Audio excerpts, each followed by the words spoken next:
আসসালামু আলাইকুম ভিউয়ার্স, আজকে আবার আরেকটি নতুন পিঠার রেসিপি নিয়ে চলে আসলাম নাহিদ এসে কিচেনটিতে। আশা করি আজকের এই রেসিপিটা আপনাদের খুব বেশি ভালো লাগবে। এই প্রথম আপনাদেরকে মিষ্টির স্বাদে এই সিরিজ পিঠাটা তৈরি করে দেখাবো। তৈরি করা তো কোনো ঝামেলাই নেই। পিঠা তো আমরা অনেকেই খেয়েছি, কিন্তু এরকম মিষ্টির স্বাদে কখনো সিরিজ পিঠা খাওয়া হয়নি। এই প্রথমবার আমি তৈরি করে নিলাম। একবার দেখে নিলে যে কোনো কেউ খুব সহজেই তৈরি করে নিতে পারবে, আর খেতে তো অসাধারণ টেস্ট, সেটা আসলে বলে বোঝানোর মতন না। তো দেরি না করে চলে যাচ্ছি মূল রেসিপিটিতে। এখন আমি একটি বাটি নিয়ে নিলাম, আর বাটিতে এরকম ছোট একটি বাটির এক বাটি দিয়ে দিলাম ময়দা, আর এখন 2 টেবিল চামচ পরিমাণ দিয়ে দিচ্ছি চাউলের গুঁড়া। আর আপনারা কিন্তু ময়দার পরিবর্তে এখানে আটাও নিতে পারবেন। 1 চা চামচ পরিমাণ দিয়ে দিলাম লবণ, 1 চিমটি পরিমাণ দিয়ে দিলাম বেকিং সোডা। আর এখন অল্প অল্প পানি দিয়ে আমি একটি সফট ব্যাটার তৈরি করে নিচ্ছি, খুব ভালো করে, যাতে এখানে কোনো দলা টলা না থাকে। এইভাবে অল্প অল্প করে পানি, বেশি ঘনও না বেশি পাতলাও না, একদম পারফেক্ট একটি ব্যাটার তৈরি করে নিচ্ছি।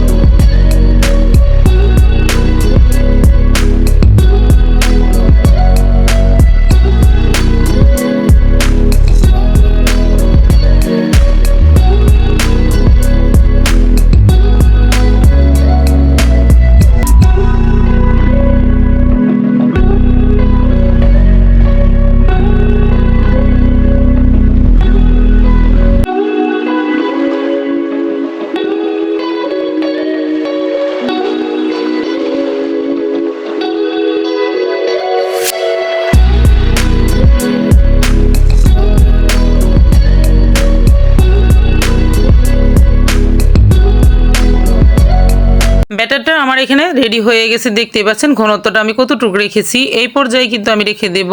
আর এখন আমি শিরা করার জন্য এখানে 250 গ্রাম মিঠাই নিয়েছি, আর এখন ছোট একটি বাটি দিয়ে 2 টেবিল চামচ পরিমাণের পানি দিয়ে দিচ্ছি। এখন মিঠাইটাকে আমি জাল করে শুধু জাস্ট একটি বলক তুলে নেব, আর মিঠাইটাকে পুরোপুরি গালিয়ে নেব।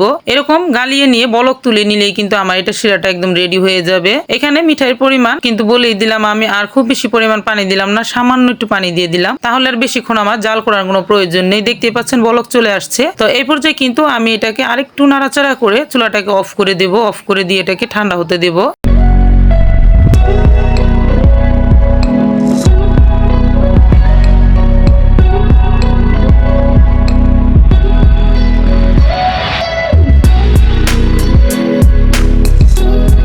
আমি এরকম একটি মোটা সিরিজ নিয়েছি, আর আপনারা চাইলে কিন্তু ছোট সিরিজের ভিতরে নিতে পারবেন, কিন্তু ছোট সিরিজের ভিতরে এইভাবে বারে বারে ভরতে একটা ঝামেলা হয়। আর এইভাবে মোটা সিরিজের ভিতর ভরে নিলে কিন্তু অনেকগুলো পিঠাই তৈরি করা যাবে।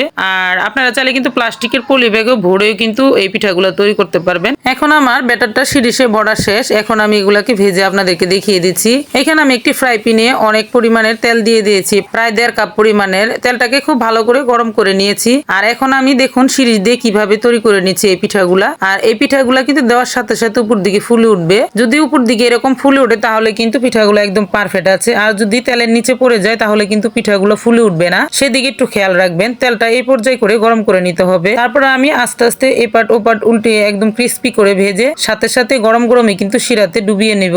আর প্রথম আমি একটি পিঠা আপনাদেরকে এখানে শিরাতে ডুবিয়ে দেখিয়ে দিচ্ছি, তার পরবর্তী পিঠাগুলো কিন্তু আমি এইভাবেই রেডি করে নিচ্ছি।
আমি আপনাদেরকে এখানে অনেকগুলো পিঠাই তেলে ভেজে শিরাতে ডুবিয়ে দেখিয়ে দিলাম যাতে আপনাদের বুঝতে সুবিধা হয়। আর দর্শক এখানে কিন্তু আমরা সবসময় সিরিজ পিঠাটা তেলে ভেজেই খেয়েছি, কিন্তু এভাবে মিষ্টি পিঠা করে কখনো খাওয়া হয় নাই। তাই এই পিঠাটা একবার হলো আপনারা ট্রাই করবেন প্লিজ, খুবই ভালো লাগবে। তো এইদিকে আমার দেখুন পিঠাগুলা রেডি করা হয়ে গেছে।